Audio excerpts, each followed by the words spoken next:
pa siyang pangalan. Oh, wala pa siyang pangalan. Nung kuting pa siyang nakukuha ko siya sa palengke. Oo. Wala pa. Anong pangalan mo ito, Oscar? Ang nagpangalan sa kanya, si Tita Michelle. Inampun siya. Binigalo ko siya kay Tita Michelle para may pet si Tita Michelle. Sa birthday niya? Binigay ko kay Tita. Tapos si Tita Michelle, mabait siya sa mga hayop. Naawa siya. Ginawa niya, inalagaan niyang mabuti. Baka niya po ayaw mong alaga ng bear. Ha? Baka niya ayaw mong alaga ng bear. Be?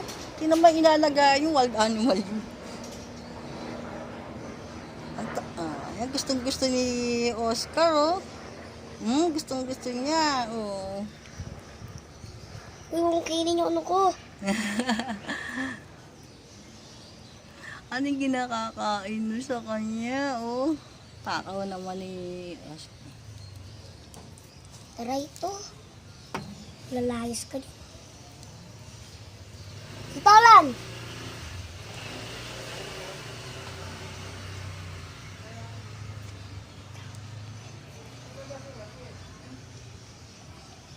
Tawag ko ni Itolan.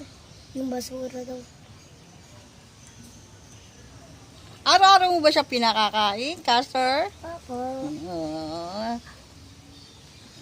Pakita mo nga, ano yung pinapakain mo? Pakita mo nga. Sarap yan, ano? Gusto ni Oscar yan, eh.